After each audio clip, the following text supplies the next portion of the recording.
Boa tarde a todas e a todos mais uma vez. É um prazer para nós receber hoje a Renata Rothbard.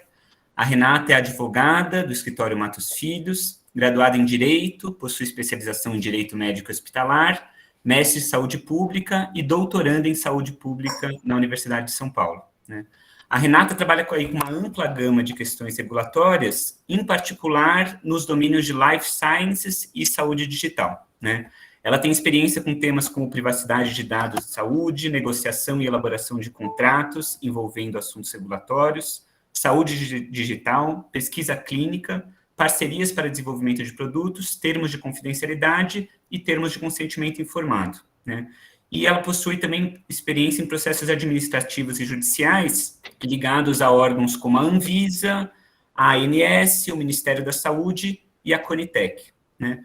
Então, estamos felizes hoje em receber a Renata para ouvi-la falar sobre a Lei Geral de Proteção de Dados, que é algo que tem dado o que falar, todo mundo está interessado com isso, porque, de algum modo, isso está tocando várias áreas aí do conhecimento de atividade profissional, e a Renata vai falar um pouquinho para nós sobre a Lei Geral de Proteção de Dados, sob a ótica das ciências da vida, né? Então, como de costume, a Renata vai fazer uma primeira exposição e depois a gente abre para ir fazendo um bate-papo. Obrigado mais uma vez, Renata.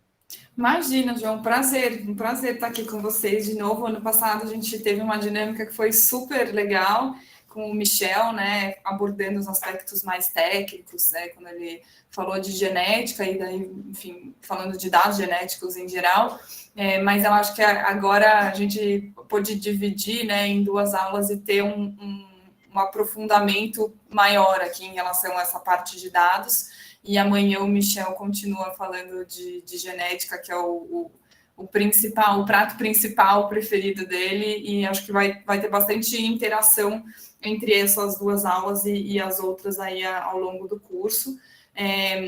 O João me apresentou um pouco já, suficiente. Meu nome é Renata, sou advogada, trabalho em escritório, né, assessorando os clientes, tanto nacionais e internacionais, no que a gente chama, né, de life sciences, que é ciências da vida, né, nada mais do que isso, os produtos, principalmente, que a gente utiliza no contexto de saúde, então, medicamentos, produtos para a saúde, agora mais recentemente softwares e assim por diante, tratamentos em geral, e também na parte de saúde, que é o serviço, né, assistência através dos profissionais de saúde nas suas mais variadas formas e estruturas, seja a farmácia, seja o hospital, seja as health techs, empresas de tecnologias que trabalham com saúde. Então, efetivamente, a gente, né, num primeiro olhar, fala, nossa, é super específico, mas dentro dessa especificidade tem um mundo de coisas que é super interessante. Eu sempre trabalhei com isso.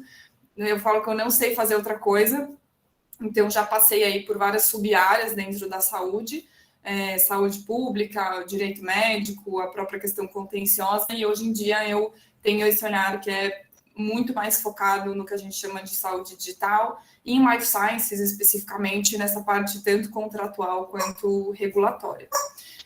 O meu companheiro voltou aqui, gente. Se ele fizer barulho, eu coloco de novo lá, mas acho que ele vai ficar quietinho, daqui a pouco ele dorme. O assunto de hoje é um assunto que muita gente talvez já tenha ouvido falar, né, já tenha tido algum tipo de interação e discutido de alguma forma, mas até para eu não ficar aqui num monólogo e eu conhecer um pouquinho mais vocês, talvez eu acho que seria legal, não sei se vocês querem abrir o microfone ou jogar aqui no chat, se vocês já tiveram contato, já tiveram, enfim, uma aula anterior a respeito disso, uma interação do ponto de vista prático, seria super legal se vocês pudessem comentar aqui um pouquinho, se tem ou não, se é totalmente desconhecido, porque daí eu acho que eu consigo modular um pouquinho a profundidade, o quanto que eu posso dar de contexto em relação a essa lei. Mas enquanto o pessoal vai jogando aqui, eu acho que eu posso fazer uma introdução sobre o quão especial, eu diria, que o setor de saúde é em relação a outros setores, e lá na frente a gente vai entender que isso tem uma relação e um resultado muito importante quando a gente fala de LGPD, dados de saúde e assim por diante. O setor de saúde, ele é, na minha visão, muito peculiar, muito em razão de três principais fatores, né? Primeiro de tudo, a gente precisa lembrar que saúde, ele tem um componente, um aspecto legal muito forte, né? Diferente de outros produtos, outros serviços, né? O commodity, o varejo que a gente vê em outros setores, que são tão importantes quanto, mas em saúde isso acaba sendo muito específico, principalmente porque a gente tem saúde como um direito constitucional, né? Então tem um tratamento dado para esse viés de saúde, que é um viés super amplo, né? A gente não consegue muitas vezes nem chegar num conceito do que é saúde, né? Do que significa saúde na prática. Existe esse tratamento legal muito relevante, né? Que precisa ser concedido desde a Constituição. Então, as pessoas considerarem isso como um direito e daí derivam, né, uma série de aspectos práticos que são enfrentados no nosso dia a dia, no judiciário, em todos os outros poderes, porque acaba sendo um setor regulado. O segundo é o fato de que a gente tem uma judicialização muito forte, né, a respeito disso, talvez muito por conta do fato de que ele tem esse tratamento regulatório intenso, então existe uma intensa atividade e uma intensa interpretação contínua a respeito do que essas regulações querem dizer na prática, né? O caso clássico é aquela demanda de plano de saúde, que a ANS fala uma coisa, mas daí o judiciário vai lá e decide outra, ou o plano de saúde que vendeu uma coisa, mas na verdade não era aquilo, e daí você precisa litigar para ter acesso àquele direito, o valor dos tratamentos que hoje em dia estão cada vez mais caros, e daí quem paga essa conta é o Estado, ou enfim, só o 1% das pessoas que efetivamente poderia pagar. Então, acho que esse é um outro ponto. E o terceiro ponto, eu diria que é o fato de que também ainda nessa questão de ser efetivamente regulado, a gente precisa lembrar que o setor ele é regulado por uma série de autoridades, né? A gente tem a Anvisa, que ficou super famosa no último ano, a gente tem a ANS, a gente tem a CONEP, quando a gente fala de ética em pesquisa, o próprio Ministério da Saúde, as vigilâncias sanitárias locais, mas a gente tem assim, de uma forma muito intensa, a regulação das próprias profissões de saúde, que é algo que é um pouco diferente de outros setores, né? Então, por essência, quando a gente fala, nossa, saúde é muito regulado, é muito difícil operar nesse setor, é difícil mesmo, porque tem muita regulação, mas tudo isso começa com a própria regulação dos profissionais, dos limites do que um profissional de saúde pode ou não fazer.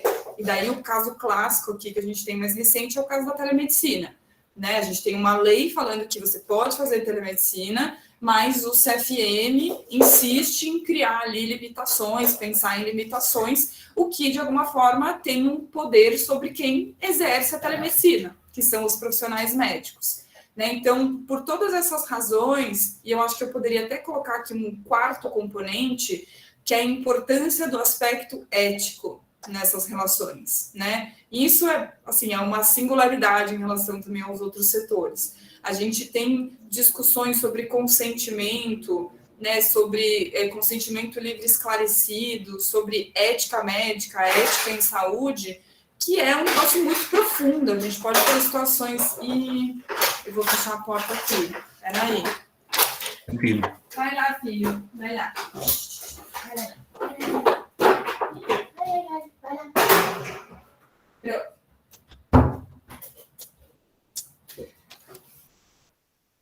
Desculpa. Opa. A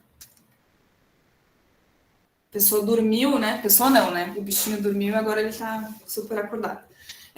Então, a gente está falando do aspecto ético, né? Que é muito importante e que a gente vai ver que quando a gente compara isso com o LGPD vai ser muito interessante, porque sob algumas vieses aquilo vai ser legal do ponto de vista de LGPD, mas até que ponto aquilo vai ser considerado ético para fins de ética médica, de ética com os nossos pacientes.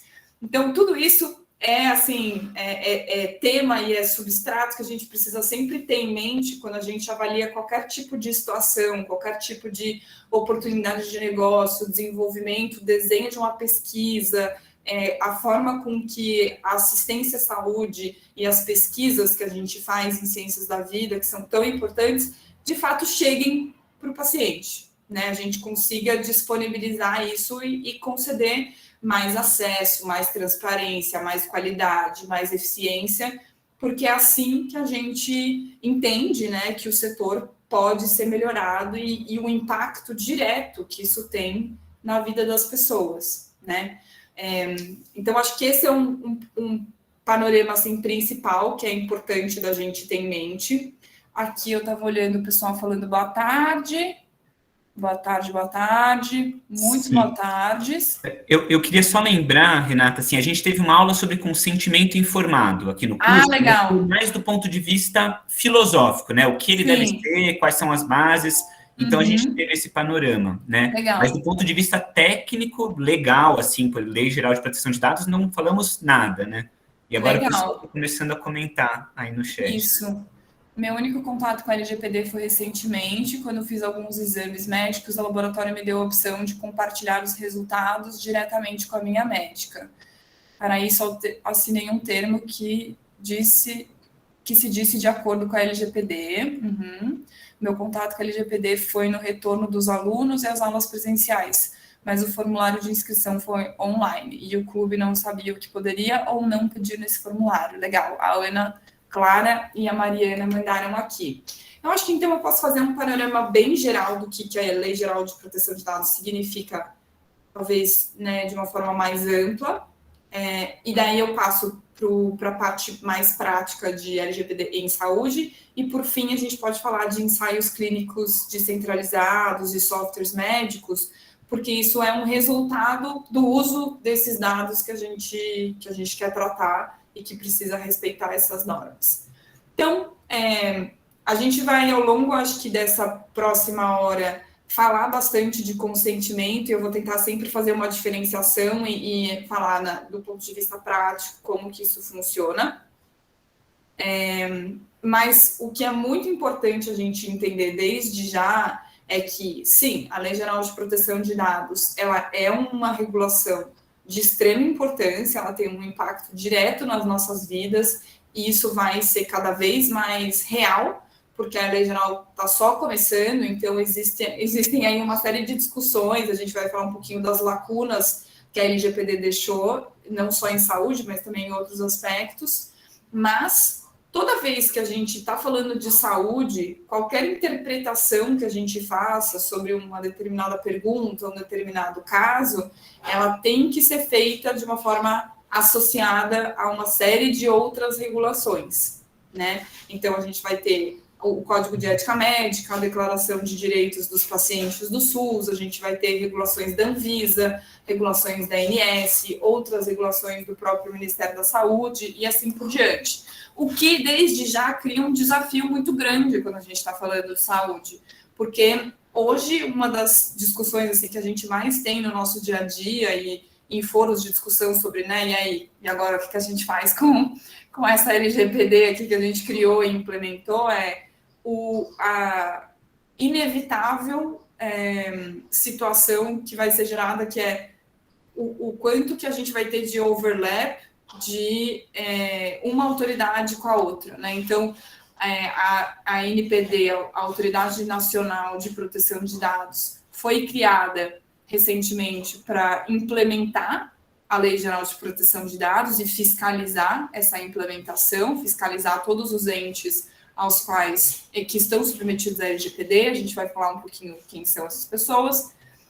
Mas a gente, né, o pessoal, o setor de saúde está aí há muito tempo, então isso já é de alguma forma regulado por outras regulações. Então a gente tem CFM com um projeto de lei lá no Congresso querendo ter uma competência para tratar de dados de saúde, para estabelecer regras sobre dados de saúde. A gente tem o Ministério da Saúde querendo criar uma rede nacional de dados de saúde, então também vai ter um regramento inevitável sobre o quanto que como que esses dados vão ser tratados nesse contexto. A gente pode ter outras regras setoriais, a gente sempre vai ter em ética e em pesquisa as regulações da CONEP, que também tem um projeto de lei para criar, né, um sistema de ética em pesquisa e que, enfim, em algum momento vai ser aprovado, isso vai dar ainda mais força, eu acredito que para a CONEP regular esse tema, porque assim, a NPD não tem conhecimento suficiente para entender quais são as aplicações práticas da LGPD em pesquisa clínica, pelo menos não nesse momento, não significa que não vai acontecer, mas acho que isso é muito importante, saber que LGPD é o mais importante de tudo nesse momento, porque demanda uma implementação, uma série de medidas para que as empresas, as universidades, enfim, todos os entes que tratam dados pessoais se adequem, mas isso também sempre vai ter que ser feito e interpretado de uma forma associada a outras regulações, que a gente vai falar aqui também um pouquinho, porque vai ser interessante fazer essa diferenciação do ponto de vista de ética médica. Então, acho que esse é o primeiro ponto. Quando a gente fala de LGPD, o que a gente quer dizer? Né? A Lei Geral de Proteção de Dados, ela foi um resultado, na verdade, de pressão comercial, principalmente dos países europeus, que estavam há muito tempo já discutindo um regramento de dados pessoais no âmbito europeu, que é o GDPR, né? General Data Protection Law, GDPR, General Data Protection Regulation, acho que sim. Agora... Regulation, né? Eu me perdi. Eles estavam há muito tempo já discutindo isso e começaram a pressionar outros países, principalmente, né, o Brasil, que tem uma relação comercial importante e ainda não tinha nenhum tipo de lei geral de proteção de dados, nenhum tipo de tratamento regulatório dado para dados pessoais, embora tivesse marco civil da internet, tivesse outras coisas, não tinha o nível de detalhe que seria necessário. Porque todas essas regulações, embora do ponto de vista legal elas tenham uma aplicabilidade territorial, né? Então, a Lei Geral de Proteção de Dados se aplica aos bens e serviços que são oferecidos, que são comercializados aqui, aos usuários, né, aos indivíduos que estão localizados no Brasil, independente de nacionalidade e assim por diante. O impacto prático disso é extraterritorial, sem dúvida, porque para uma farmacêutica alemã que tem uma filial no Brasil, esses dados que são coletados aqui precisam ir para a Alemanha de uma forma legal, né? Precisam ser compartilhados com a matriz de uma forma que atenda tanto a regulação local, mas a regulação, né, de lá também, porque eles vão ser armazenados em outro território. Então, né, a gente sempre fala que a lei está atrás da inovação, né? Isso é meio batido já, mas é verdade, assim, a lei, ela começa depois que você já tem um problema que precisa ser resolvido, que precisa ser melhorado e que precisa ser endereçado.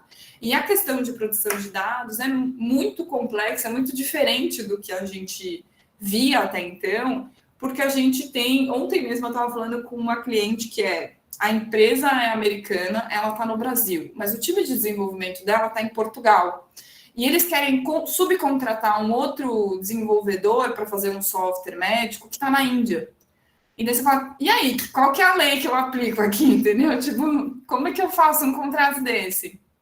Porque é dado que está daqui, vai para lá, depois vai ser armazenado numa nuvem da Amazon, que fica nos Estados Unidos. Então, tudo isso, assim, no fim do dia, a gente acaba com todas aquelas barreiras territoriais, porque a gente vive agora no mundo que é o online, né? E não o offline, não o hardware, e sim o software, efetivamente esses aplicativos e tudo que a gente consegue fazer pelo simples uso do computador.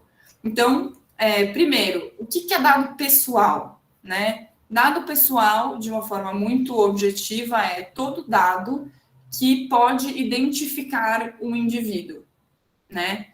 Exemplos de dados pessoais: o seu nome e sobrenome, a sua idade, a sua data de nascimento, o seu CEP, o número do seu cartão do SUS, o número do cartão do seu plano de saúde, a sua idade já falei, né? Endereço, a sua fisionomia, uma foto sua, o seu material genético, né? Tudo isso são exemplos de dados pessoais. E daí aqui já vem um primeiro conceito que é bem importante a gente ter em mente. A Lei Geral de Proteção, e daí depois a gente refina, mas já vou falar aqui, daí a gente faz o gancho depois. Primeira coisa que a gente precisa entender: Lei Geral de Proteção de Dados se aplica a dados pessoais. Então, a Lei Geral de Proteção de Dados se aplica àqueles dados que podem identificar um indivíduo, certo? Acho que alguém abriu a câmera, quer fazer uma pergunta, o microfone, quer fazer pergunta? Não? Tá. Quando, por alguma razão, eu coloco ali uma tecnologia que retira esses fatores de identificação, então retira o nome, retira o telefone, retira o CEP, o endereço, a faculdade que a pessoa está, o plano de saúde que ela tem, o emprego que ela tem, o número do PIS, PASEP. Quando eu tiro, né, quando eu trato esse dado de uma forma que eu retiro esses fatores de identificação, eu digo que esse dado é anonimizado, tá? Quando um dado é anonimizado, ele, por consequência, não é um dado pessoal. E daí a gente tem uma notícia boa, que é a LGPD não se aplica. Então, a partir do momento que eu tornei aquele dado anonimizado em diante, eu posso ter muito mais liberdade para tratar aquele dado, né? E o que é tratar? Tratar é qualquer coisa que você fizer com esse dado. A partir do momento que você recebeu, que você armazenou, que você compartilhou, que você, enfim, disparou, fez algum tipo de disseminação, ou simplesmente guardou, armazenou. A lei geral traz vários exemplos ali de verbos, mas literalmente tudo que a gente fizer com o dado, né, a partir do momento que você tiver contato com ele, no caso uma empresa, uma faculdade, um centro de pesquisa, você vai estar tratando esse dado e, portanto, sujeito às regras de proteção de dados, LGPD e outras regras que a gente vai falar aqui. Então, esse conceito de o que é dado pessoal, dado anonimizado, está claro? Beleza. Isso é bem importante, porque no fim a gente vai fazer um gancho com essa questão. E daí, eu estava falando, né, que a Lei Geral de Proteção de Dados veio um pouco com esse apelo comercial, né, para que o Brasil continuasse fazendo negócios com outros países, principalmente os europeus, porque nos Estados Unidos, pelo menos em saúde, as regras que tratam de dados de saúde são bem mais antigas. É o HIPAA, né, o Health Insurance Portability, agora eu não lembro, Portability Act, que tem um escopo bem mais reduzido que a LGPD e que o GDPR, fala de dados de saúde, mas fala de dados de saúde num contexto de serviços de saúde. Então, se eu tenho aquele dado tratado por um hospital ou um prestador de serviço que presta serviço para um hospital ou um estabelecimento de saúde, eu tenho aplicação do HIPAA. Se eu não tenho isso, se eu tenho um Fitbit, por exemplo, que gera dados de saúde, mas não é num contexto de serviço de saúde, estou falando aqui a grosso modo, né? Eu não teria aplicação do HIPAA, eu teria aplicação de outras normas, mas não essa específica de dados de saúde. E aqui é interessante fazer essa comparação com o HIPAA, porque o HIPAA é uma regulação super antiga, mas ela trouxe ali, no âmbito da sua regulação, o conceito de identified, que é o nosso dado pessoal, então identified data, ou dado identificado, é o nosso dado pessoal, e o de-identified data é o nosso dado anonimizado. E eles criaram fatores que eu acho que são bons fatores, não sei se suficientes, mas acho que dão uma boa perspectiva, fatores objetivos do que eu preciso fazer para anonimizar um dado pessoal. Então, ele fala, no caso de dados de saúde, se você tirar nome, telefone, CEP, número de prótese, número de, enfim, cartão de beneficiário de saúde e tal, se você tira um conjunto de fatores, que, se não me engano, são 13 fatores, você tirou isso, você considera aquele dado de-identified e tem muito mais liberdade, assim como se fosse no caso da LGPD ou do GDPR.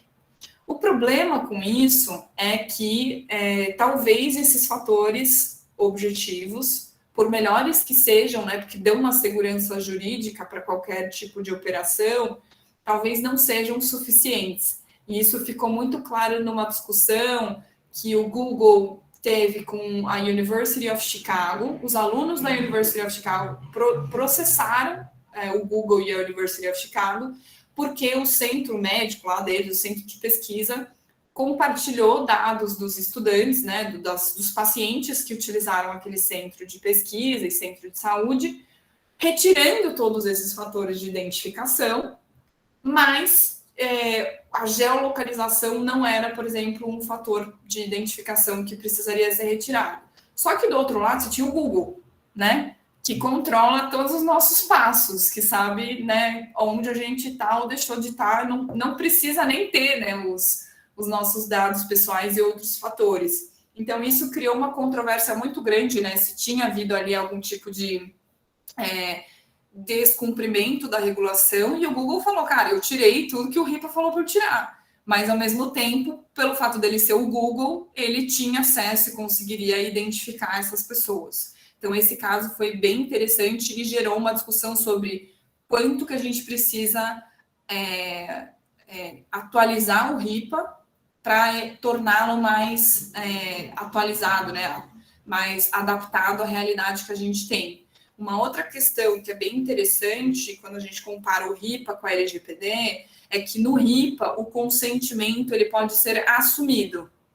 Então, você pode criar ali na sua operação um argumento no sentido de que aquele consentimento não foi expresso, como a LGPD solicita ou como o GDPR solicita, e que você, enfim, por aquelas circunstâncias, entende que um paciente comum consentiria com aquilo e você não precisa necessariamente ir lá e pedir para o paciente ter um aceite expresso do paciente. O que é totalmente diferente da dinâmica que a gente vê hoje, né?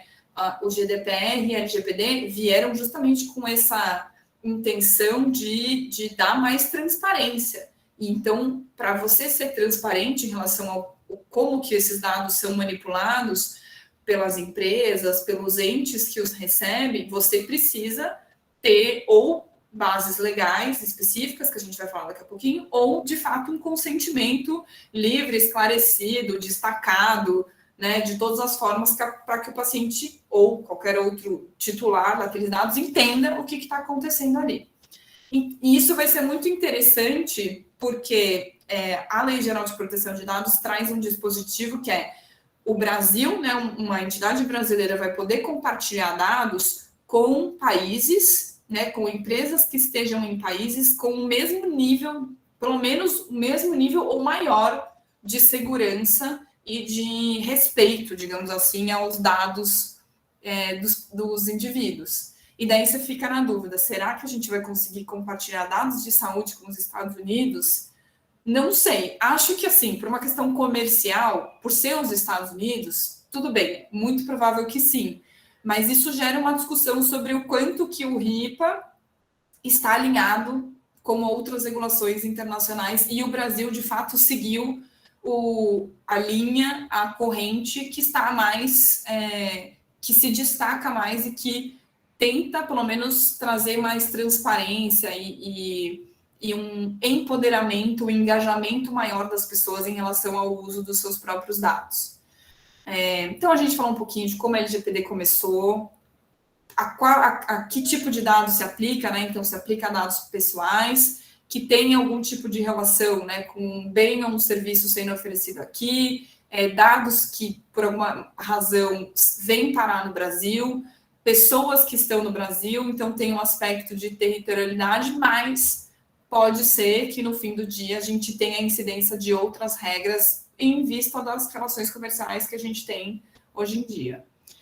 A LGPD também traz uma série de direitos, né? Direitos, princípios que precisam ser observados. Um desses princípios que eu acho que é bem importante da gente ter em mente é o princípio da não discriminação. Isso vai ser muito importante quando a gente falar de dados de saúde e de monetização de dados de saúde de uma forma geral. Então, a LGPD traz ali quais são os requisitos, quais são os regramentos que precisam ser observados.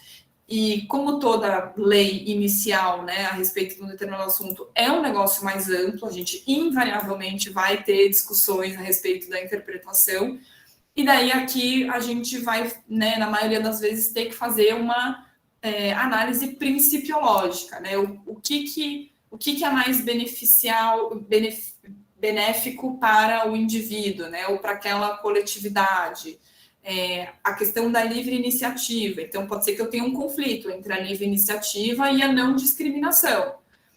é esse tipo de discussão que vai acontecer no futuro, né?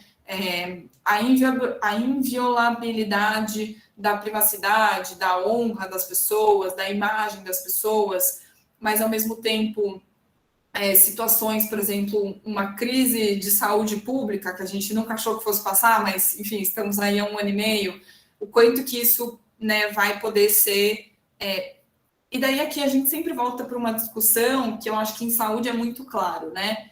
Riscos versus benefícios. O que tem mais benefício, o que tem mais risco?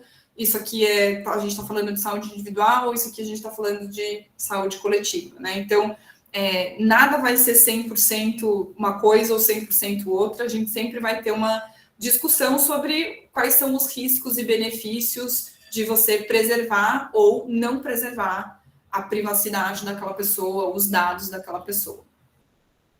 Então, falamos um pouquinho disso, dos princípios a que eles se aplicam, né? Qualquer tratamento que é feito com dado pessoal no Brasil, o tratamento, né? Quando a gente fala tratamento, é qualquer coisa que você fizer com um dado pessoal, a mera recepção, armazenagem, o compartilhamento, a difusão, qualquer tipo de interação que você tenha vai ser um dado, vai ser um tratamento para fins de LGPD, e quando você tiver um dado anonimizado, você não vai ter, em tese, incidência da LGPD, porém, aí vem um dos poréns importantes.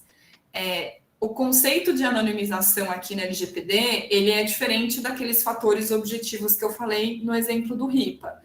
Para fins de LGPD, a anonimização é o processo que, com meios razoáveis, você não consegue reverter de forma a tornar aquele indivíduo identificável novamente.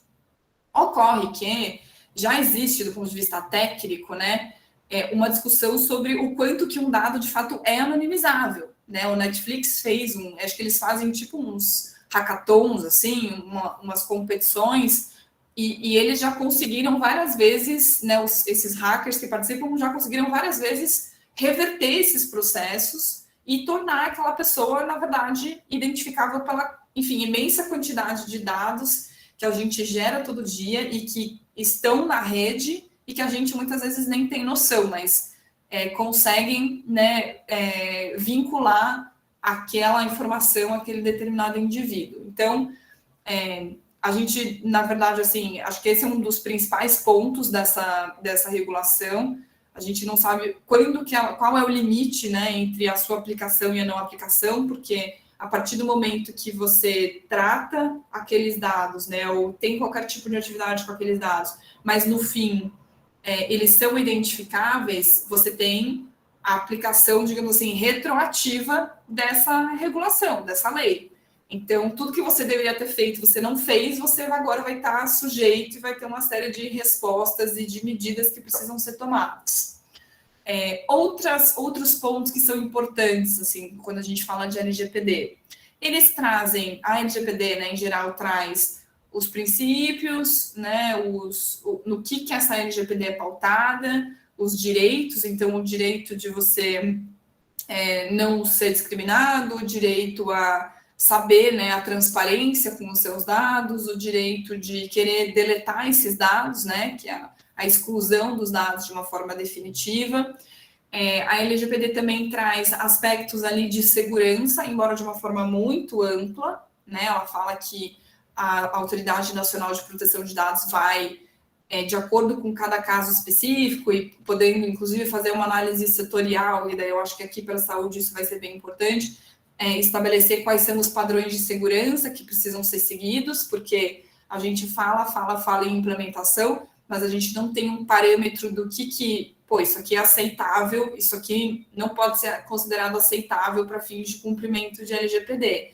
E daí a gente precisa começar a criar esses padrões de acreditação, um padrão que é utilizado em outro país, e a gente firma um acordo de reconhecimento disso como sendo algo aceitável no Brasil, né? A gente começa a discutir efetivamente do ponto de vista prático o que uma empresa precisa fazer, né? Qual é o nível de segurança que ela precisa oferecer. Nunca vai ser 100%, assim como um tratamento nunca é 100%, nunca é livre de riscos, mas, de novo, os benefícios, né, o risco de acontecer um vazamento ou um manuseio equivocado desse dado, ele tem que ser mitigado ao máximo. Então, esses acho que são alguns dos principais dispositivos. A lei também, naturalmente, traz as penalidades, né, que são aplicáveis. A gente teve, inclusive, uma situação muito... eu aprendi essa expressão que chama jabuti no poste. Sabe o que é um jabuti no poste, João? Por que Jabuti eu já ouvi falar, o jabuti no poste não. O jabuti ele não consegue subir no poste, então ele foi colocado lá por alguém, entendeu? Essa questão da LGPD sendo válida, mas não válida em relação às penalidades, é o jabuti no poste. Alguém teve a brilhante ideia de tornar a LGPD efetiva, né? Porque a gente teve um período aí de quase 2 anos entre a primeira versão, aí a gente teve ali uma série de discussões que até para a saúde foi super importante esse período entre a primeira e a última versão, para a questão do compartilhamento de dados, que eu vou falar por último, mas aí alguém teve a brilhante ideia de falar, não, estamos numa pandemia, não vamos, então, né, penalizar as pessoas pelas violações de proteção de dados, mas vamos deixar a lei vigente, o que criou uma grande confusão em relação ao que estava acontecendo, mas, no fim, a LGPD já era aplicável, então o que aconteceu na prática é que as empresas, né, as instituições, não foram sancionadas com base nas multas e nas penalidades que estão previstas na lei, elas foram penalizadas com base na cabeça da Senacom, da Autoridade Consumerista, do Ministério Público, né, que oferecia as denúncias e o juiz, por consequência, decidia, acatava ou não ali o que estava sendo sugerido, então virou essa salada mista.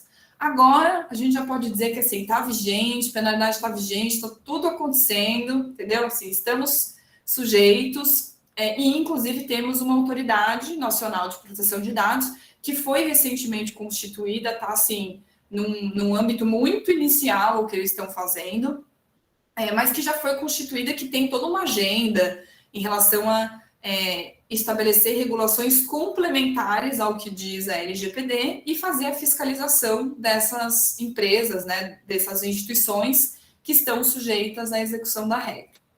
Aí aqui a gente tem um outro conceito que é bem importante, que eu deixei para falar por último em relação ao que a LGPD diz, que são as bases legais. O que isso quer dizer na prática?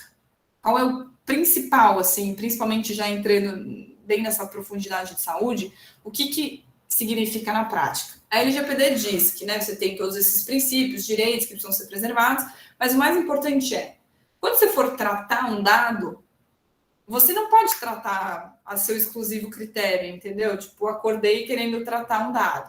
Você precisa ter o que a gente chama de uma base legal, né? E daí a gente tem dois caminhos, eu acho, que eu separaria assim, em 2 caminhos.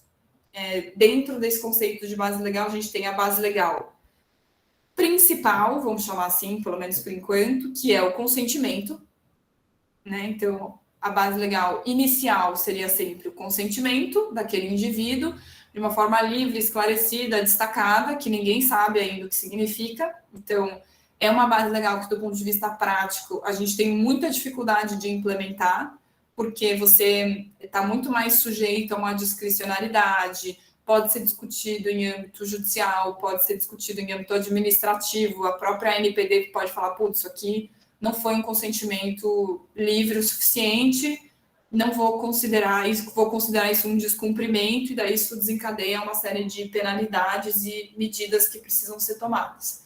Então, essa seria a primeira, mas é a mais difícil, né, por essas razões aqui que eu mencionei. Então, se o paciente, né, se o indivíduo quiser, por exemplo, deletar os dados, ele tem todo o direito de pedir essa exclusão, mas isso gera ali um impacto prático, né, para as empresas. Então, é uma gestão difícil, eu diria, dessa base legal. E o segundo grupo, que tem ali uma série de outras bases legais, é um grupo que a gente chama de justificativa, né? Por que eu estou tratando esse dado? Não é porque eu tenho consentimento, mas é porque eu tenho uma outra justificativa que é...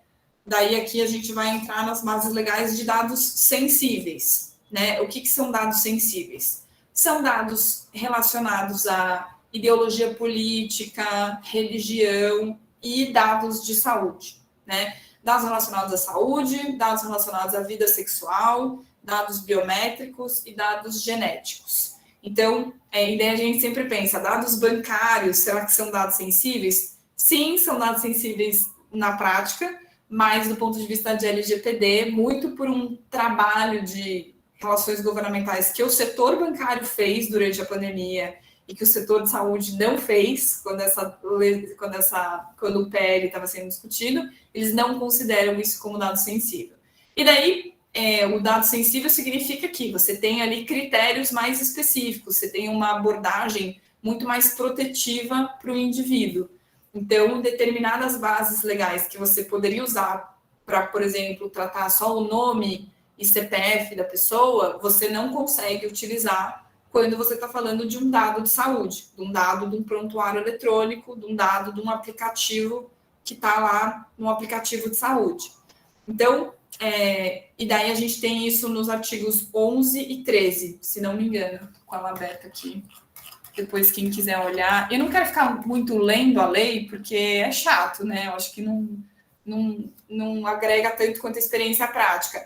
Mas o artigo que fala das bases legais de dados sensíveis é o artigo 11. Então, a gente tem o consentimento ou tutela da saúde, que é todo o tratamento feito por um profissional de saúde, por um serviço de saúde ou por uma autoridade sanitária. Você tem exercício regular de direitos, então, para cumprir um determinado processo, para cumprir um determinado contrato, proteção da vida, e daí aqui a gente teve essa discussão, aquela notificação compulsória de Covid, é tutela da saúde ou é proteção à vida? Né? Pode ser que a gente até tenha mais de uma base legal, mais de uma justificativa, mas existem outras também bases legais aqui que eu poderia mencionar para dados sensíveis, mas que não são tão aplicáveis à saúde. Eu acho que, no geral, essas seriam as principais. O consentimento, que é sempre o mais difícil do ponto de vista de gestão, tutela da saúde, proteção à vida, cumprimento de contrato, prevenção à fraude, também é uma base legal. Então, em suma, você precisa ter uma justificativa para aquilo de fato ser tratado, né? Então, eu poder fazer as operações de compartilhamento, de informar uma determinada autoridade, de informar o meu parceiro, de transmitir esse dado para um terceiro, sem necessariamente ter o consentimento daquele indivíduo, daquele paciente, para fins de Lei Geral de Proteção de Dados. Então, aqui é um outro aspecto bem importante que a gente precisa sedimentar. Uma coisa vai ser o consentimento do paciente para fins de ética médica ou para fins de ética em pesquisa. Isso sempre vai existir, sempre existiu, vai continuar existindo, e as exceções são muito pequenas ali, né? Tipo, é uma regra que, de fato, é a regra geral, eu diria, na prática. Então, pode ser que você não tenha que pedir o consentimento do paciente numa situação de urgência e emergência, tudo bem, mas isso é a exceção, essa não é a prática. Então, para fins de ética médica, o consentimento vai continuar existindo para qualquer tratamento que a Regina quer fazer uma pergunta, vai lá. Tem uma pergunta no chat que é muito parecida com uma dúvida que eu tenho. Uhum. Por que dados bancários não são sensíveis? E eu acrescento, aí eu emendo, os nossos dados salariais também não são dados sensíveis? E por que então, por exemplo, numa investigação, precisa de um mandado judicial para poder olhar os dados da conta bancária de uma pessoa, por exemplo? Sim, então, os dados pessoais para fins de LGPD não são dados, os dados bancários para fins de LGPD não são considerados sensíveis pela razão que eu mencionei. O setor bancário fez um trabalho de lobby, né, de relações governamentais muito intenso, com essa finalidade de não colocá-lo na categoria mais difícil, na categoria mais protetiva. Então, para essa finalidade, acabou sendo dado pessoal em geral, tem aplicação da LGPD, mas tem uma aplicação menos protetiva, menos complexa, mais frouxa, prático. Isso, de uma certa forma, a gente pode dizer que sim. Agora, toda vez que a gente precisa, né, nesse exemplo, pedir um mandado para acessar uma conta bancária, um dado salarial, isso é por uma questão de outras regulações que incidem sobre esse caso. Por exemplo, a própria Constituição, né, o direito à sua privacidade estaria sendo violado na medida em que alguém fizesse a divulgação dos seus dados salariais sem o seu consentimento, né? Existe, se não me engano, até uma lei de sigilo fiscal. Então, aí você tem um tratamento que é dado por uma outra legislação e que, por essa razão, por ser algo relacionado à sua intimidade, à sua vida pessoal, você não poderia, né, a autoridade não poderia, hoje acordei querendo o dado da Regina. Você tem, enquanto cidadão, todo o direito de querer entender o porquê que isso está sendo solicitado, né, em prol da sua privacidade, da sua liberdade, da sua autonomia, tá? Mas para fins de Lei Geral de Proteção de Dados, assim, o dado da sua conta bancária ele está na mesma caixinha do dado do seu CPF, entendeu? Do seu endereço e assim por diante. Então, sim, ele tem um componente muito sensível do ponto de vista prático, mas para fins de implementação dos processos e de cumprimento da LGPD, ele está nessa categoria menos rigorosa, eu diria, né? Já dados de saúde, dados que envolvam a sua filiação política, por exemplo, dados que envolvam a sua religião e a sua saúde, né, da forma mais ampla possível, não tem ali, diferente do RIPA, né, aquela limitação de serviço de saúde, qualquer dado que fale sobre a sua saúde, a gente estaria nessa categoria sensível que tem regras mais específicas e principalmente bases legais específicas que justifiquem o tratamento. Para fins de dado pessoal, categoria geral, a gente também tem a base legal consentimento, tá? Mas no ponto de vista prático, o consentimento de um dado sensível vai ser muito mais complexo de ser concedido do que de um dado convencional.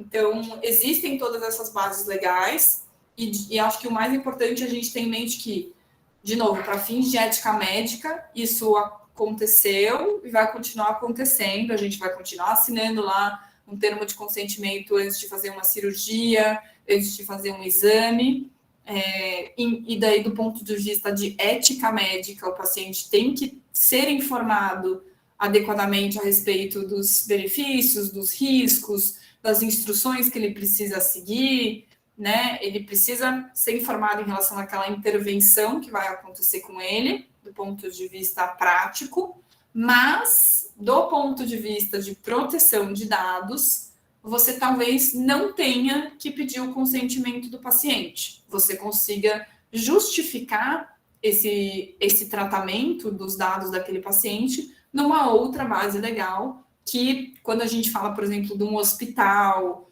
né, de um laboratório clínico, de um laboratório de pesquisa, talvez não, mas de um laboratório clínico, de um estabelecimento de saúde, vai ser tutela da saúde, né, que é qualquer tratamento que seja feito por um profissional de saúde, por um serviço de saúde ou por uma autoridade sanitária, digamos, a Anvisa, a ANS, a Visa local, né, a Vigilância Sanitária local e assim por diante. E daí a gente se pergunta, mas o que é um serviço de saúde? Você acha que tem definição? Não tem definição, gente. Daí, de novo, começam as interpretações. Um aplicativo de monitoramento de dados cardíacos pode ser considerado um serviço de saúde? Não sei. Agora, aquela entidade que está devidamente licenciada como sendo um serviço de saúde, por exemplo, uma clínica oftalmológica, aí você tem muito mais substrato para defender que aquilo sim está sendo feito com base nessa tutela da saúde, porque eu tenho argumentos para demonstrar que sim, eu sou um serviço de saúde. Ou, por exemplo, um profissional de saúde, também poderia ser o caso. Agora, se eu tenho aquele dado que é manipulado, né, um dado pessoal de saúde que é manipulado para alguém que não é profissional de saúde, dentro de um estabelecimento, começam as situações, né? Mas então o assistente do médico não deveria estar acessando esses dados dessa forma. Ou o pessoal que trabalha na cozinha do hospital não precisa ter acesso ao prontuário eletrônico completo do paciente. E aí começam os desafios de implementação prática, que é: vamos customizar os sistemas internos, que em saúde são muitos, para que a gente limite cada vez mais o acesso a dados pessoais. E eles sejam, de fato, acessados e manipulados e tratados só durante o período de tempo necessário e pelas pessoas diretamente envolvidas naquela situação, naquela assistência. Aí a gente tem sempre se consentidos. Consentidos do ponto de vista de ética médica. Mas pode ser que eu não precise, por exemplo, assinar um termo de consentimento para tratamento dos meus dados por um hospital. Então, eu acho que essa é a dúvida da Yana Sacha. Um dado sensível foi anonimizado e tratado. Ele pode ser compartilhado numa forma simplificada, segundo a LGPD? Então, aí aqui a gente tem esse componente bem importante. Se o dado foi anonimizado, a gente, em tese, não precisaria mais se preocupar com a LGPD, né? Mas eu não sei se a Yana quer abrir o microfone para explicar um pouquinho melhor o que ela quis dizer com essa forma simplificada, mas se um dado sensível for tratado e anonimizado, ele poderia ser compartilhado de forma simplificada segundo a LGPD. Se ele for anonimizado, a pessoa pode, em tese, fazer o que ela quiser. O problema é se a gente conseguir desanonimizar esse dado. Aí a gente vai ter um problema. Eu já estou chegando na parte do compartilhamento, talvez acho que isso fique mais claro nessa parte do compartilhamento. Mas deixa eu dar uma olhada aqui se tem mais alguma pergunta que eu não estava olhando o chat. Tem uma pergunta interessante do Giovanni. Ele fala sobre rastreamento de casos durante a pandemia, o aplicativo Coronavírus SUS. Isso aí. Você consegue ler, Renata, a pergunta dele? Então, a LGPD é compatível com o sistema de rastreamento de casos durante uma pandemia. O app Coronavírus SUS usa o Bluetooth do celular para trocar chaves aleatórias com outras pessoas que estão com o app ligado. A notificação de contágio seria com base na autodeclaração de testes positivos. Assim, as pessoas que receberam aquela chave aleatória seriam alertadas para um possível contágio. Tendo em vista que as chaves seriam anonimizadas e uso totalmente voluntário, a LGPD abrangeria esse app? Bom, a LGPD certamente se aplica a uma relação como essa, né? A partir do momento que eu tenho dados pessoais sendo compartilhados de uma forma no território brasileiro, seja, né, ou com cidadãos, né, que estão localizados no Brasil, sim, você teria aplicação da LGPD. Agora, para a gente entender se o sistema é compatível, a gente precisa entender qual foi a base legal utilizada. O consentimento poderia ser uma base legal interessante aqui, né? Porque a gente teria muito mais transparência e informação da pessoa que está usando esse aplicativo com o intuito de receber essa informação de possíveis contágios ou não, além do fato de que ela mesma declara um eventual resultado positivo. Agora, eu não tenho certeza se o Coronavírus SUS App utiliza essa base legal aqui para fins de rastreamento. Inclusive, no início do ano passado, teve uma discussão, porque acho que foi o executivo, agora não lembro qual foi o poder, mas alguns poderes solicitou dados de rastreamento de celular, né, a nossa mobilidade, para que a nossa mobilidade pudesse ser controlada com base nos nossos dados telefônicos. E houve uma discussão no STJ, no STF, e a decisão da STF, que foi um negócio super paradigmático, assim, para fins de proteção de dados, que foi a primeira decisão do STF a respeito da LGPD e da aplicação da LGPD na prática, foi no sentido de que não é assim, você diz que você precisa para monitorar as pessoas, mas não tem uma justificativa e um aparato legal montado. Então, ele falou, você precisa usar pelo tempo mínimo possível, você precisa definir de uma forma muito clara qual é o seu propósito, você precisa adotar as medidas de segurança necessárias para garantir que você não vai ter nenhum tipo de violação. sendo que, enfim, o site do Ministério da Saúde estava sendo atacado dia sim, dia não, né? Porque eram bases de dados que estavam públicas. Então, a decisão foi que, assim, não é você falou e eu estou cumprindo, eu quero cumprir uma política pública que você pode pegar os dados das pessoas dessa forma.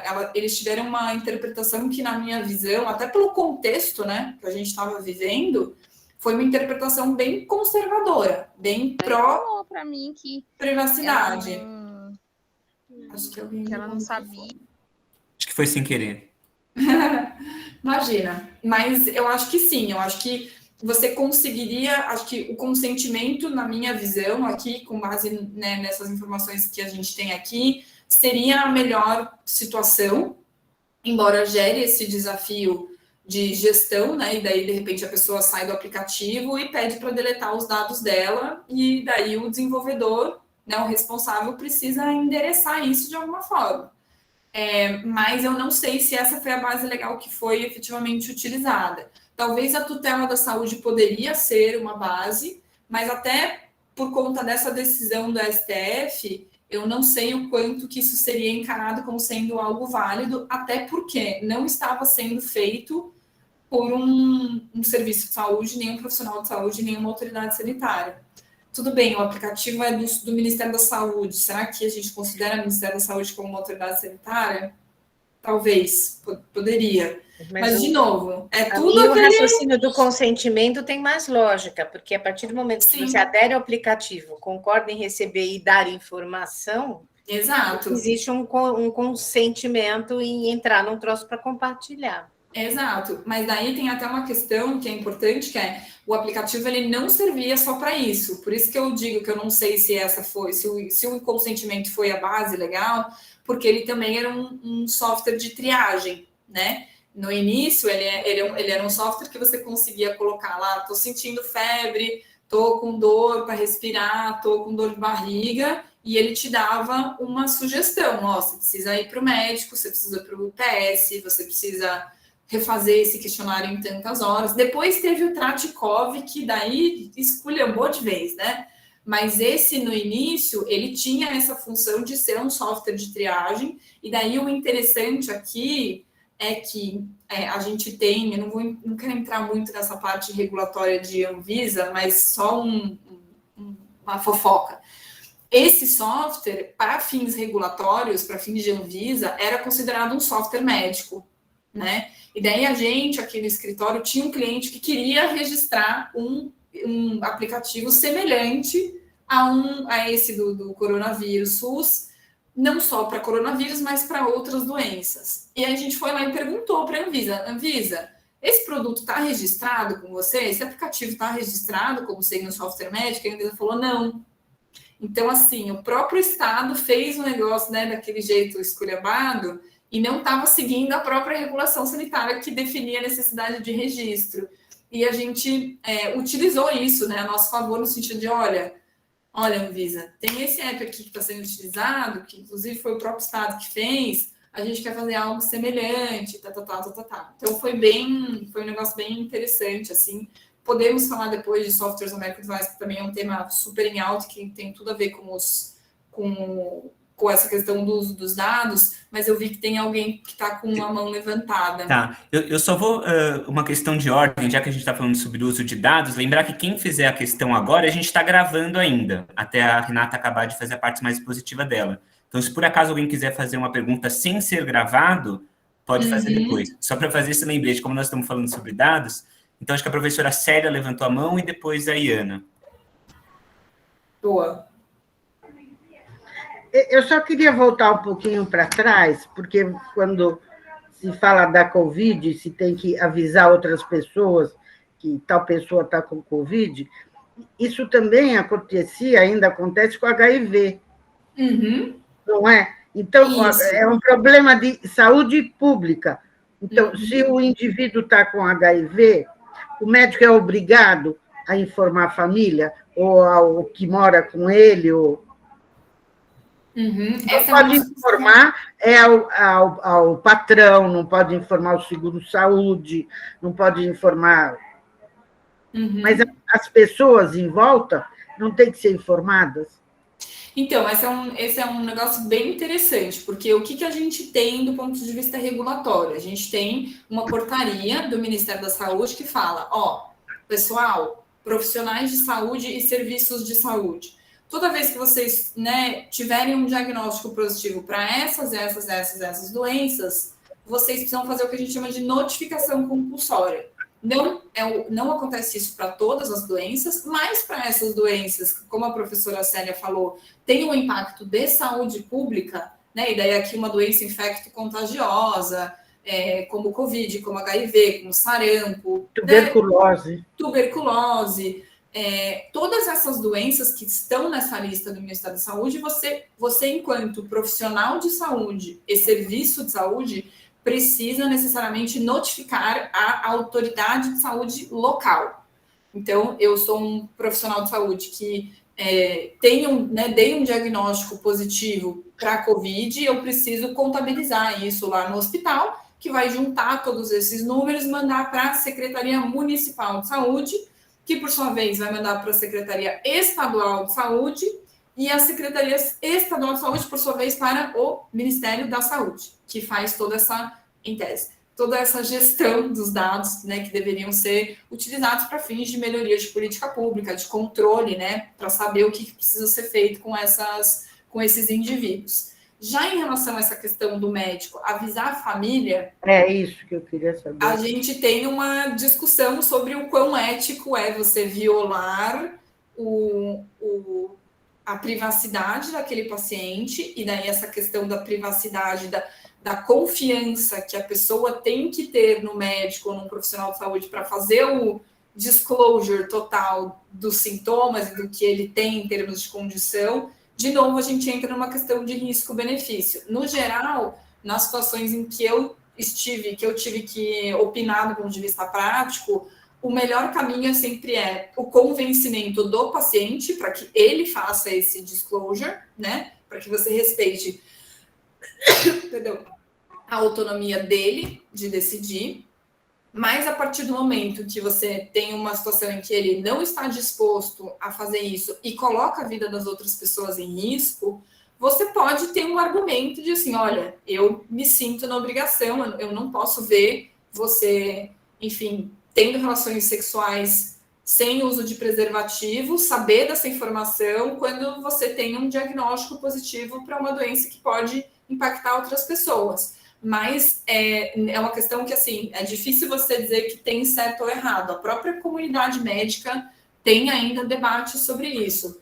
Porque o consentimento, ele só é dispensável, né? Você pode não tratar aquele paciente e não ter o consentimento nos casos de urgência ou emergência, né? Então, a pessoa está morrendo, o caso é transfusão em testemunho de Jeová. A pessoa está morrendo, precisa de sangue. Ela fala que não quer, mas se ela quer, se ela não quer, eu vou dar e eu prefiro responder por não ter respeitado a vontade da pessoa do que o óbito da pessoa, né? O médico sempre faz essa avaliação de risco-benefício também. Mas aqui, essa questão acho que é muito mais difícil, porque você está violando a privacidade, você está violando o sigilo, não para tratar o paciente, e sim, de uma forma, expondo, né, aquele paciente. Então, eu diria que não tem muito certo ou errado. O ideal é sempre ter o convencimento do paciente de que o melhor a fazer é ou adotar todas as medidas protetivas para não colocar ninguém em risco, por exemplo, a quarentena, por exemplo, o uso de preservativo, ou você contar e compartilhar essa situação para que outras pessoas não sejam colocadas em risco. Mas E daí tem até uma questão do Código Penal, né? Existe um crime que é você colocar a vida das outras pessoas em risco, como é que se diz? Gerando, né? Ou contribuindo para a proliferação de doenças infecciosas. Isso pode desencadear um negócio lá para a pessoa, mas para o médico ou para, né, outro profissional da saúde vai ser sempre uma situação difícil. E para fins de LGPD, né, trazendo aqui para fins de LGPD, você, em tese, não poderia compartilhar esse dado sem o consentimento do paciente. Por quê? A LGPD traz para dados de saúde uma situação muito específica quando ela fala de compartilhamento. E daí eu vou dar fazer um recap aqui de como foi essa discussão.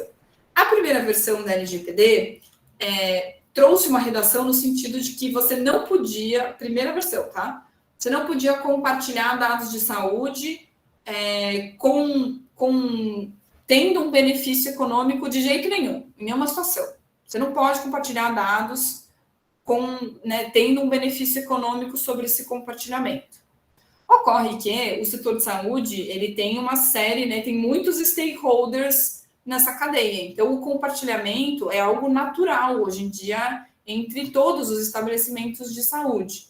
E daí o setor de saúde, depois que viu essa primeira versão e meio que desesperou, falou, não, vamos fazer um trabalho no Congresso para ajustar esse dispositivo que trata do compartilhamento, e a redação final que prevaleceu é que é vedada a comunicação, o compartilhamento de dados pessoais de saúde com benefício, que tenha um benefício econômico, e daí, enfim, o que é benefício econômico? De novo, aquelas lacunas que a gente está falando aqui que a regulação ainda tem.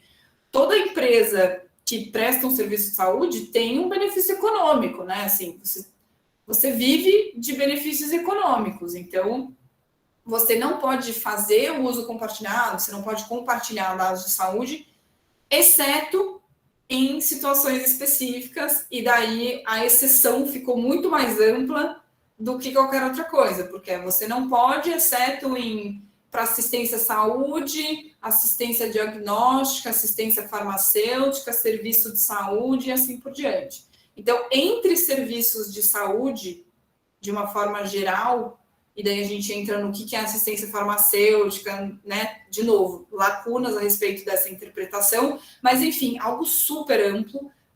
Compartilhamento entre estabelecimentos de saúde é algo que foi, de alguma forma, ali resolvido, porque ficou uma redação super ampla, mas você não, em tese é proibido, mas a exceção praticamente invalida essa regra, Agora, nesse caso que a professora Célia estava falando, eu não estou compartilhando com outro serviço de saúde. Eu teria que compartilhar esse dado com uma outra pessoa física, Alguém que esteja envolvido ali naquela situação. Então, em tese, eu não poderia.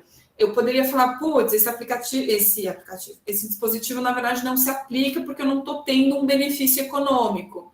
Mas, de novo, discutível a interpretação que a LGPD traria para essa situação prática. Não sei se eu respondi, professora, fica à vontade para me...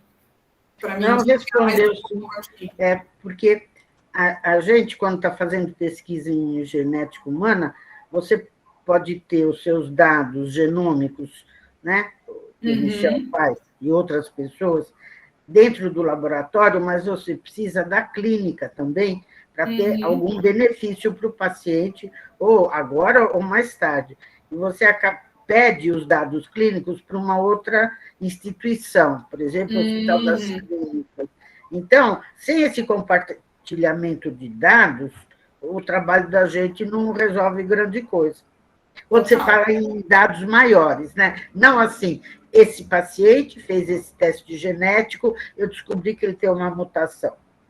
Não nesse caso. Eu digo quando você está estudando uma doença comum e você precisa de muitos pacientes, você acaba compartilhando.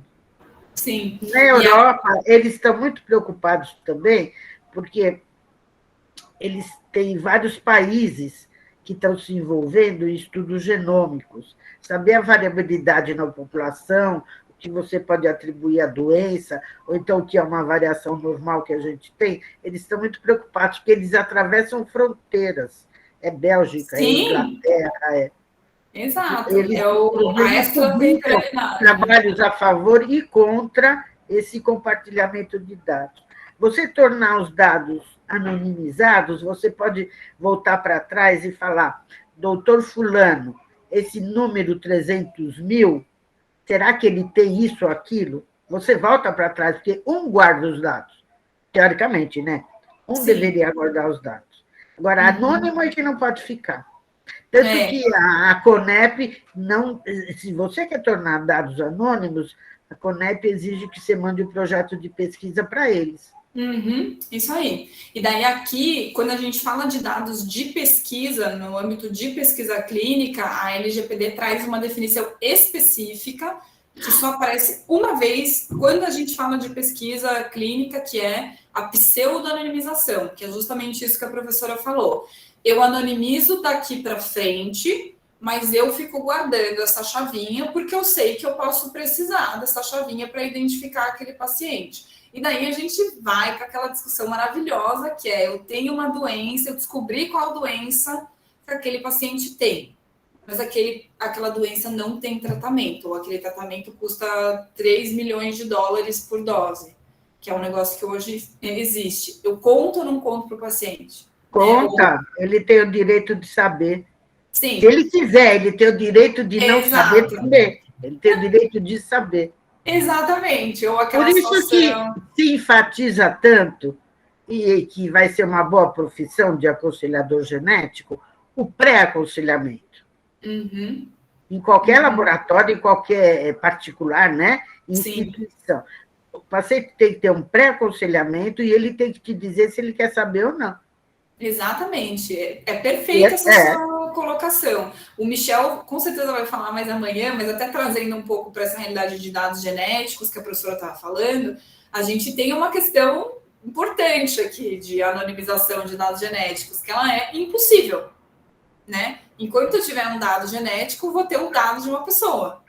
Então, assim, a gente não consegue nem trabalhar com essa característica de anonimização de dados genéticos, porque eles vão... O preço, né, para você sequenciar um genoma, para você fazer um tratamento genético, um tratamento personalizado, vai ser cada vez mais barato. E para todos os fins, tudo bem, pode ser que uma pessoa que receba, sei lá, uma plaquinha aí com o meu DNA não vá saber quem eu sou, mas a partir do momento que eu tenho um número cada vez maior de empresas fazendo isso, inclusive diretamente para o consumidor, como é o caso do 23andMe, do Luna DNA lá fora, aí o bicho pega. Eu fiz o 23andMe e eu tenho certeza que meu DNA está lá na GSK, que comprou um pedaço do 23andMe, mas eu, enfim, fiz pela ciência. Estou conformada. Mas a verdade é que você não consegue anonimizar dados genéticos. E daí você pergunta, como é que eu vou obter o consentimento de uma pessoa para manipular aqueles dados genéticos, porque não vai ser só o consentimento dessa pessoa, vai ser o consentimento dessa pessoa e da árvore genealógica dessa pessoa, porque o dado genético ele não identifica só uma pessoa, ele identifica, né, várias outras pessoas, ainda que não de uma forma 100% de acurácia, mas identifica, né, gera ali uma expectativa. Então, aí fica uma outra pergunta. Boa. A pessoa que fez o sequenciamento morre. Aí o filho dele chega para você e quer saber qual foi o resultado, porque ele está preocupado com ele mesmo. Exatamente. Mas o que? De quem é o dado? Um dado de uma pessoa que já morreu, mas que de alguma forma também é dele, né? Porque também é importante para ele. Então, assim, todas essas discussões eu acho que são maravilhosas, justamente porque a gente não consegue falar é isso, não é isso. E por isso que eu acho que o papel do aconselhamento genético na prática é tão importante, né? A gente sempre fala que a questão do teste genético é que eu não posso deixar de saber aquilo depois, né? Eu não, assim, a partir do momento que eu decido fazer um teste genético e que eu tenho acesso ao resultado, que eu tenho, por exemplo, uma mutação genética que pode gerar uma doença com sérias complicações, eu não posso receber aquela informação. Então, tem um impacto muito grande na vida das pessoas, além do impacto em toda aquela comunidade, né, familiar, que está ali com aquela pessoa. A professora Mariana Zatz, que tem o livro Genética, que é maravilhoso, ela traz esses dilemas, e que ela falou, agora eu preciso atualizar para dados genéticos, porque tem muita coisa que também acontece, por exemplo, esse exemplo que a professora Célia deu.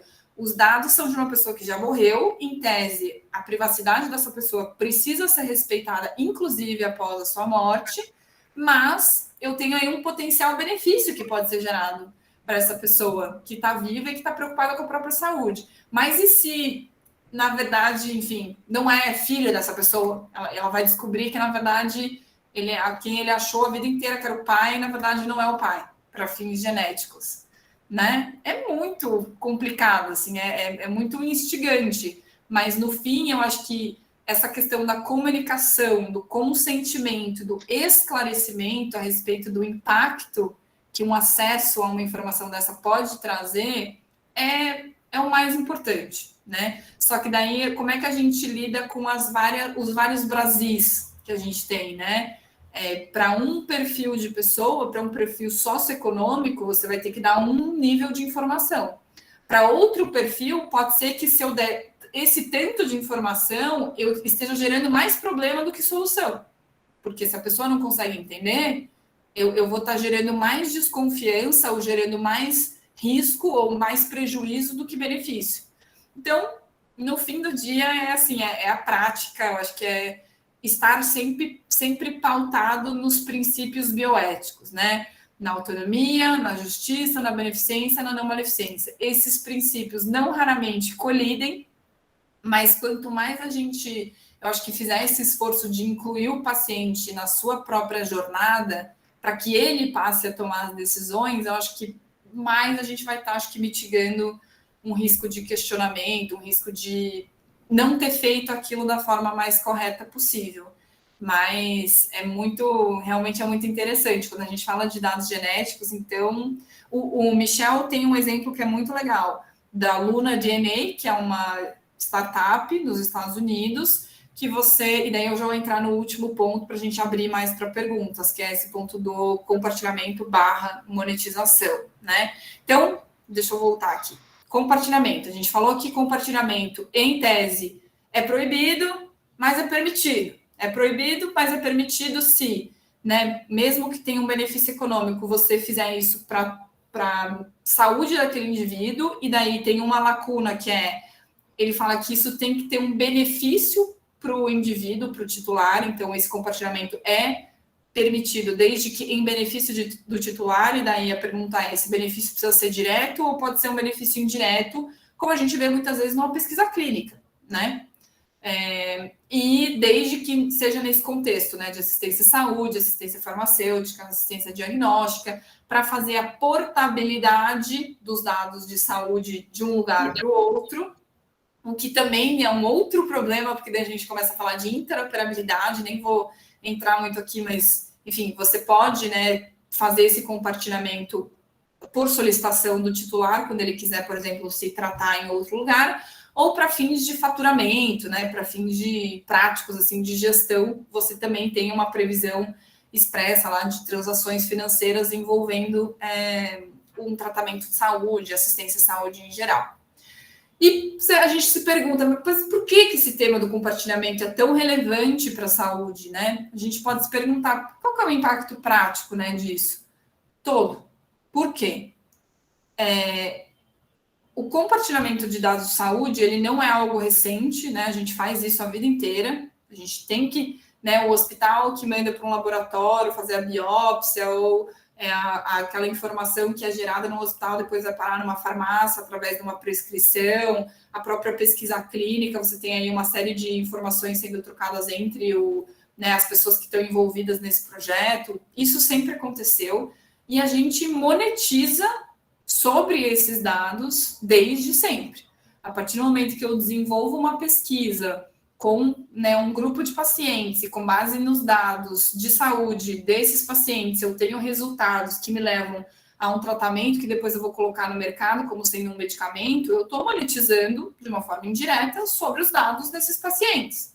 Ou que eu busco uma patente a partir, né, desse produto final que é criado depois de uma pesquisa clínica, eu também estou monetizando. E isso seja uma universidade, seja empresa, todo mundo está monetizando o tempo todo. Ocorre que agora a gente tem uma quantidade muito maior de dados, porque aquele dado que estava na gaveta do centro de pesquisa ou na gaveta do médico está na nuvem, né? O advento do prontuário eletrônico mudou muito esse jogo, porque todos aqueles dados que estavam esparsos, que todo mundo já gerava, mas não tinha acesso, passaram a ser concentrados. Então, você passa a ter um poder de inteligência analítica muito maior sobre esses dados e inclusive podendo anonimizá-los e criar, por exemplo, um lago de dados, né? A gente chama de data lake, para você fazer pesquisa, para você rodar produto, para você fazer, enfim, um monte de coisa ali com essa imensa quantidade de dados. Criar um algoritmo, por exemplo, usar ferramentas de inteligência artificial para achar correlações entre aqueles grupos de dados. Então, esse é isso foi game changing, no sentido de que você começou a organizar esses dados de uma forma muito maior e, portanto, você pode compartilhá-los e monetizá-los de formas que antes talvez não fossem possíveis. Então, você pode, a partir do momento que você tem um hospital oncológico junto com uma farmacêutica querendo desenvolver um produto mais específico para o paciente em estágio terminal de câncer de mama, você aproxima os dados desses tratamentos, né, dos pacientes que estão utilizando aquele medicamento, para que a indústria consiga entender, putz, aqui funciona melhor em tais e tais condições, nesse perfil de paciente, né? Ou você tem, por exemplo, hospitais com especialidades que são complementares, e eu decido compartilhar esses dados para a gente entender qual é a melhor forma de tratar um paciente com um determinado perfil, né? Ou eu entendo que, putz, a partir de um momento ali, as pessoas dessa idade para cima, o custo com esse tipo de tratamento é altíssimo, vale a pena a gente investir nisso aqui. Você começa a monetizar, isso já está acontecendo, né? Já está acontecendo com os aplicativos de saúde, que você utiliza, né, um dispositivo vestível e vê quanto tempo você dormiu, se você dormiu bem ou não, ele faz uma análise agregada desses dados e vende para sei lá quem, ó. O pessoal com esse perfil aqui responde dessa forma, dorme assim, assim, assado, né? E daí tem uma questão aqui dos dados anonimizados, que é bem interessante, que é o quanto que a gente perde de qualidade sobre esses dados. E a saúde está tendo muito esse debate do até que ponto vale a pena eu anonimizar se eu for perder determinadas características que são importantes para eu ter uma inteligência analítica sobre essa informação que está aqui, né?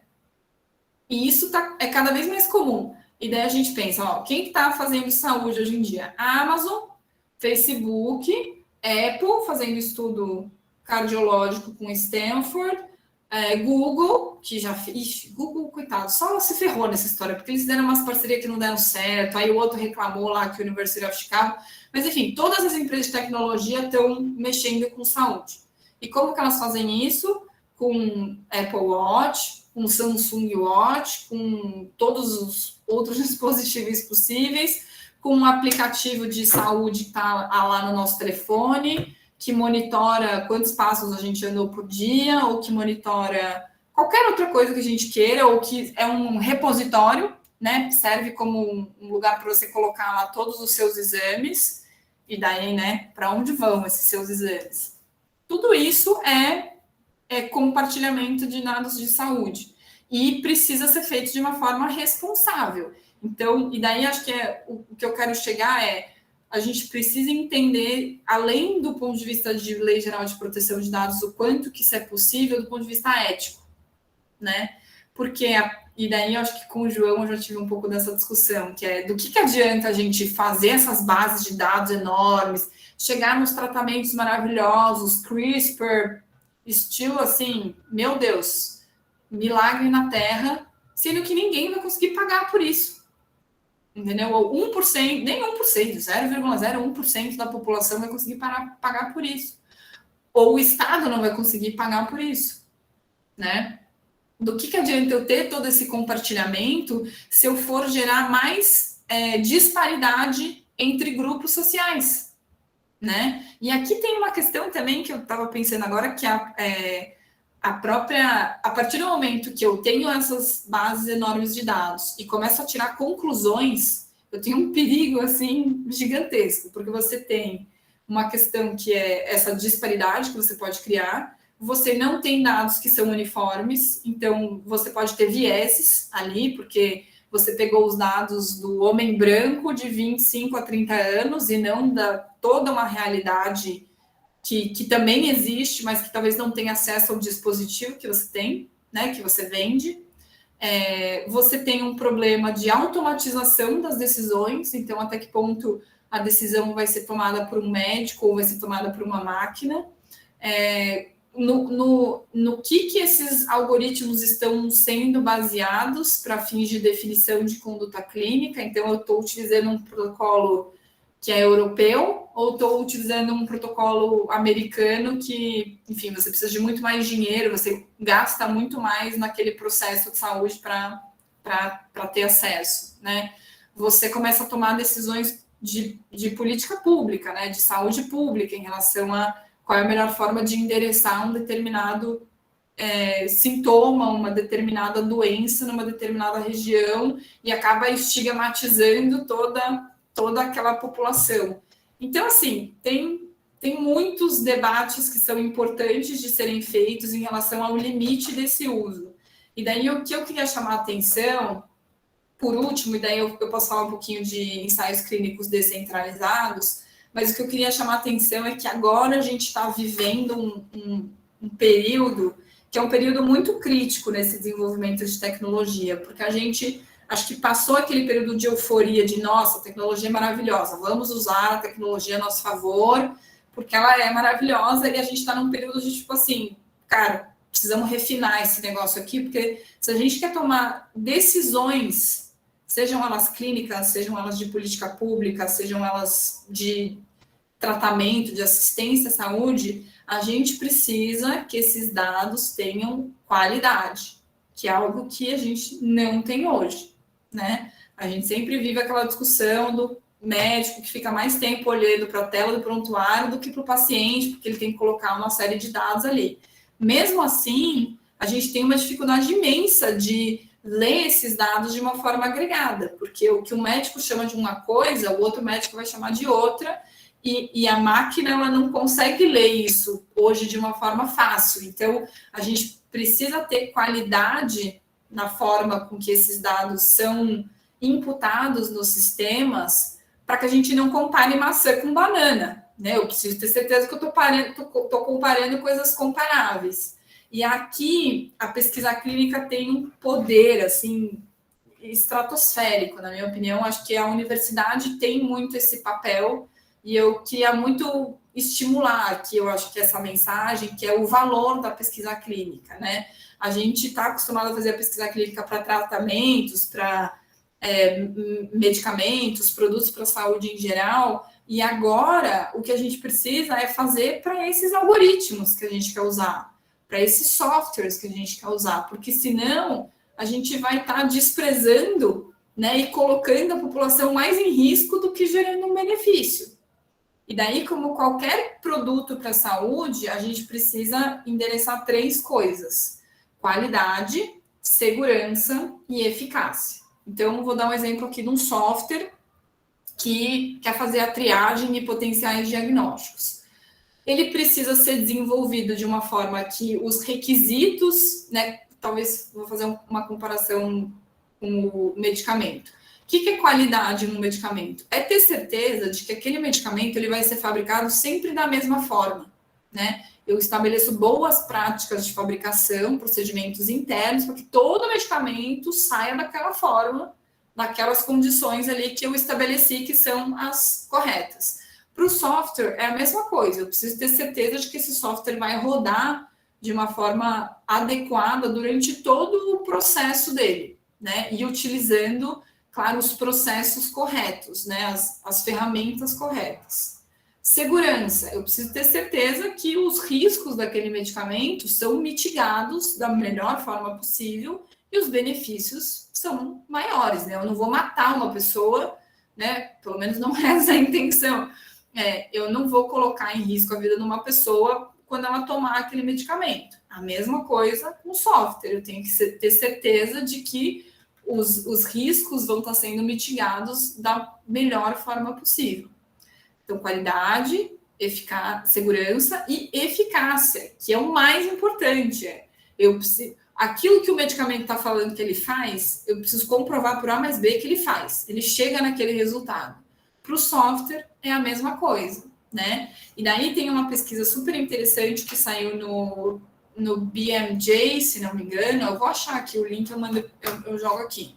Mas é uma pesquisa super profunda, que uma pesquisadora holandesa, que é a Lauren Wijnen, se não me engano. Eu vou pegar aqui, daí eu jogo aqui. Ela fez uma pesquisa de todos os algoritmos que foram criados durante a pandemia. Nenhum deu certo, nenhum tinha validação. Ela concluiu. 2, talvez desse para salvar ali, talvez ainda estava esperando alguns resultados, mas assim, dos 200 que ela avaliou, né, que foram utilizados nesse contexto de pandemia, nenhum tinha uma validação suficiente, tipo, nenhum deles funcionou, nenhum deles contribuiu, porque não tinha uma validação científica.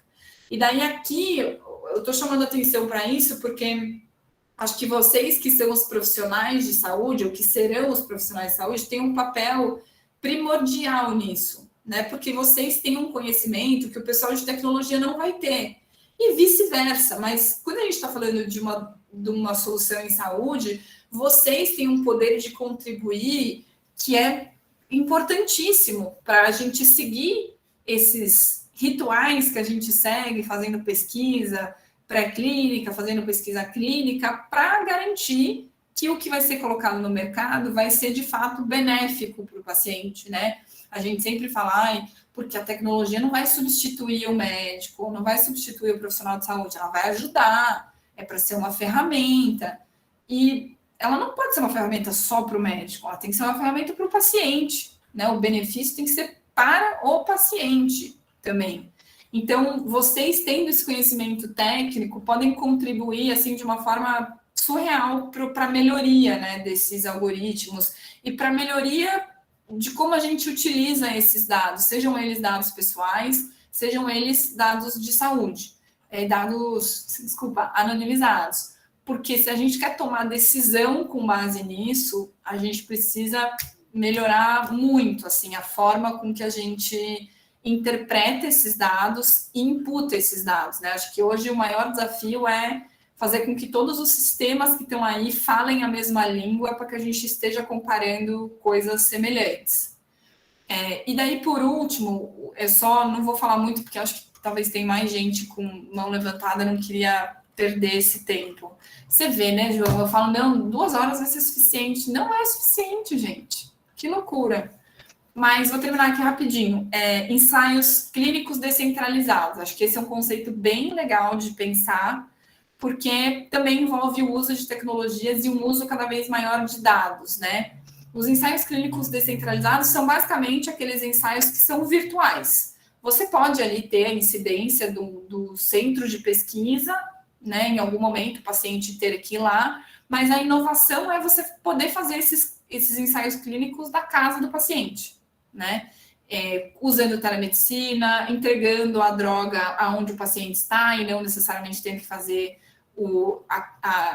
utilizar um medicamento no ambiente controlado, tendo tecnologia de point of care, né, que você vai até onde o paciente está e não o paciente ter que ir até o estabelecimento para fazer um exame que ele precisa fazer de acompanhamento. E daí, aqui é legal a gente pensar num conceito que é, a partir do momento que você democratiza esse acesso, você consegue ter acesso a ensaios muito maiores, né? Um ensaio super mega blaster é um ensaio hoje em dia com 20 mil pessoas, 30 mil, vai. Os ensaios descentralizados que a Apple está fazendo com Stanford tem 400 mil pessoas num ensaio randomizado, usando Apple Watch, e um estudo observacional, eles tiveram 800 mil pessoas, 800 mil sujeitos de pesquisa.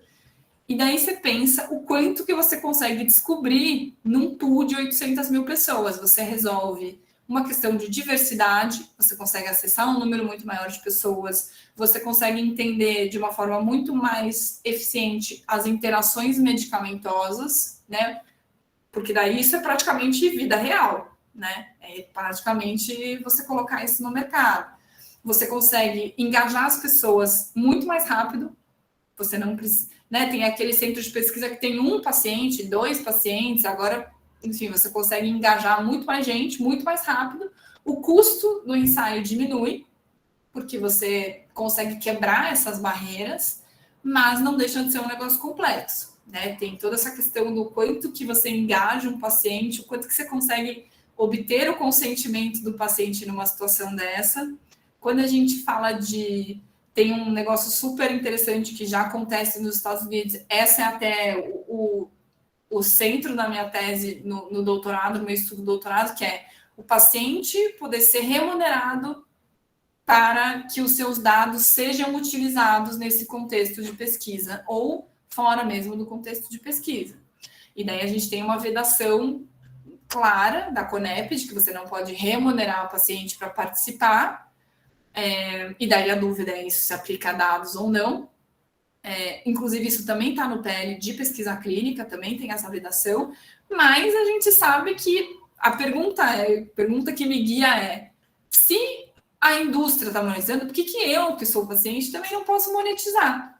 Entendeu? Como é que eu faço isso de uma forma ética? E é o que está acontecendo, porque o que a gente vê nos Estados Unidos e na Europa hoje são marketplaces de dados de saúde, e que funcionam muito bem no âmbito de pesquisa clínica. Então, a plataforma vai lá e faz uma gestão dessas pesquisas, fala, olha, estamos procurando com pacientes perfil assim, assim, assado, você está lá na plataforma, recebe um e-mail, olha, pesquisa interessante, estão precisando de mim, dou acesso ao meu prontuário eletrônico e recebo uma compensação pelo acesso a esses dados que eu tive. A professora Regina está assim, puf, né? Não, eu tô rindo porque a Yaná colocou uma notícia muito interessante no chat, que é exatamente sobre isso. É uma história que vem dos Estados Unidos. Ah, legal! Sobre redes sociais, dados e pesquisas clínicas. Ah, legal, eu não vi essa notícia. Ela colocou aí dizendo que uma adolescente americana fez um vídeo estimulando os jovens a aderirem às pesquisas para ganhar remuneração, e que o vídeo viralizou de tal modo que contaminou o modo de constituição da amostra de muitos estudos, porque começou a haver é muito interessante. Depois você olha aí. Lindo, vou tá? olhar. Eu achei muito interessante que ela colocou isso e você logo depois já estava colocando essa questão de, nos Estados Unidos, de você ter uma remuneração, se isso não acaba criando uma série de vieses, talvez, problemas na constituição depois, né? Uhum. E assim, tem a pergunta clássica, que é como é que eu vou dizer que o consentimento é livre e esclarecido se você tem ali uma monetização? Por outro lado, assim, se eu já dou, que tem aquela máxima, né? Se o serviço é gratuito, o produto é você. Se já estão monetizando esses dados de alguma forma, por que eu também não poderia fazer isso? Mas é bem interessante essa notícia, eu vou ler com calma depois, Ana, porque um dos benefícios também é esse, tipo, o engajamento via redes sociais, né, para você atingir um número maior de pessoas. Então, tá aí, assim, um assunto para quem quiser se aprofundar, pensar depois para um trabalho, assim, vale a pena, porque é o que a gente vai fazer daqui em diante. E a CONEP vai ter que nos ajudar e a pensar em como que a gente faz isso de uma forma ética. Eu não quero mais ficar falando muito sobre isso, porque eu acho que tem gente com uma mão levantada, eu queria realmente dar um espaço para a gente falar. Mas é isso, esse era o geral que eu tinha para compartilhar aqui.